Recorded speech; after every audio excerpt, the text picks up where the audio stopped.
Canadian Silver Stacker here. Welcome back to the channel here. Gonna go over a few things here. This one's about the last bar I picked up off of eBay. And I wanted to go through because I, to my knowledge, haven't bought any fake silver yet until I got this one. So I showed this in my last video. It was one of the ones I got for like a decent price. This TD bar, 1 ounce silver. And when I opened the package, it was sitting in this like half capsule here. So I pulled it out, had a look at it, and the first thing I noticed was it seemed a bit thick. Like it looks authentic, it looks legit. The eBay seller, you know, it's listed as being fine silver, not a replica or anything else. So I was a little bit questionable about it. It looks a little bit different than my other TD bar that I picked up. As you can see, I'll compare the two of them here. And yes, I know that, you know, there's a different design in that, but I thought it may have been fine. So actually, I'll go ahead and I'll open this one up here, and you can actually see, if you look here, the difference in the thickness.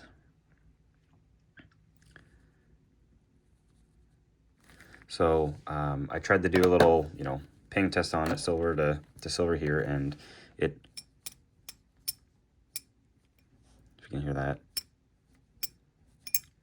fell flat. I used my ping app to test the sound, which, not that I even really needed it because it was so obvious, but sorry, I know I should be balancing it on my finger here.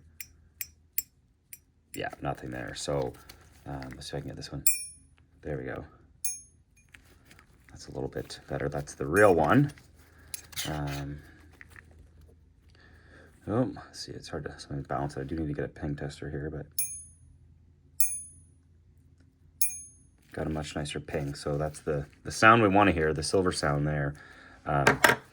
So yeah, I was a little disappointed. So actually, the first thing I did was made a trip on down to a metals shop in my town, and went in to speak with one of the employees there to ask him about it. And he took one look at it and was like, yeah, this is fake right away. He could tell. The same thing, he just, like, it looked off, the size wasn't right. So he threw it on the scan. It read it was other metals. He believes it's probably copper. Thankfully, the eBay seller who duped me and probably a lot of other people, I was able to submit for a refund, which was refunded automatically, and just waiting for further instructions on what I'm to do with this bar. I'm not sure if they need to send it back, but I will be happy to, because they believe it's most likely copper or something similar to that. So that's no good. I'm glad I did get it open and have a look at it quickly and give it a test, because it was no good. I need to get my money back. So silver isn't cheap these days. And another thing I wanted to go over is a pickup I just got here. So I just picked this up from the TD Bank, where I do order a lot of silver from, who are a little, you know, bit more reputable here, so I can rely on that. And I've, for the most part, been trying to go back into the, you know, stacking and not collecting, especially with the prices. This package I ordered back in February when prices were up a little bit higher. And actually took this long until now, and we're almost into May, to come because of the overwhelming amount of orders that were placed. But nevertheless, I had saved up a bunch and tried to pick up a bunch of pieces at once. And I'll just kind of show people here what I ended up picking up.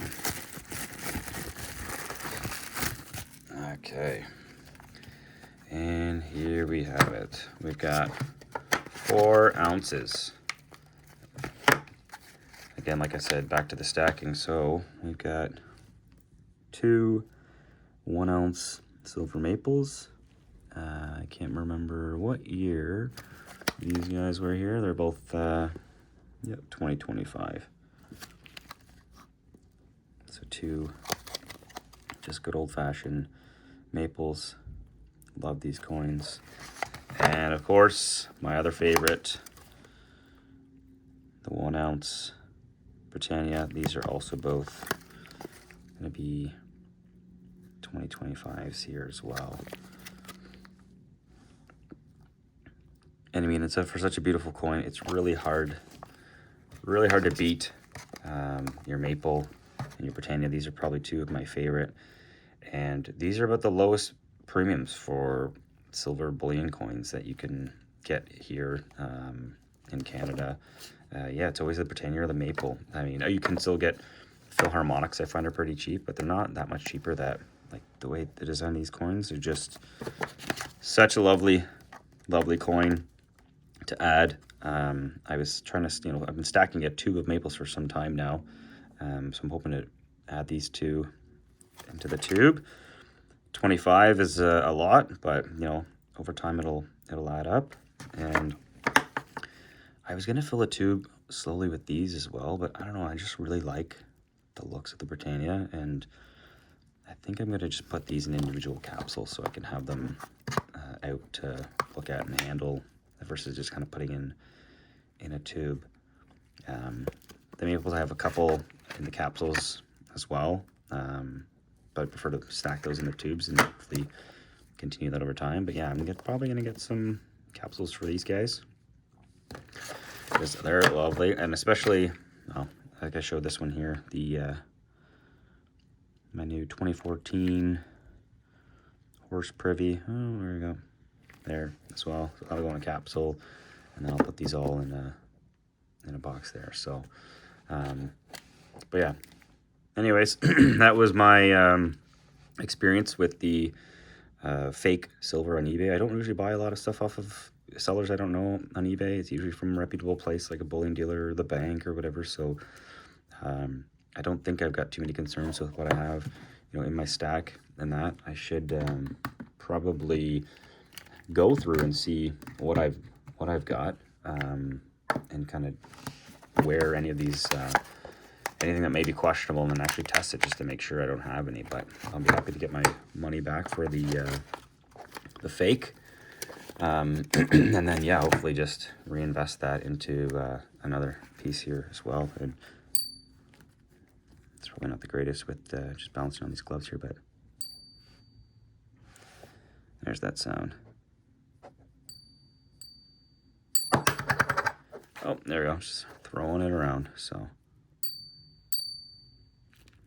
anyway, put those back in their flips until I can get some decent capsules for them. So anyway, thanks for watching. That's my experience with making mistakes and buying the wrong things, buying fake silver. So anyways, lessons learned going forward. So thanks for watching the video, and until next time, take care.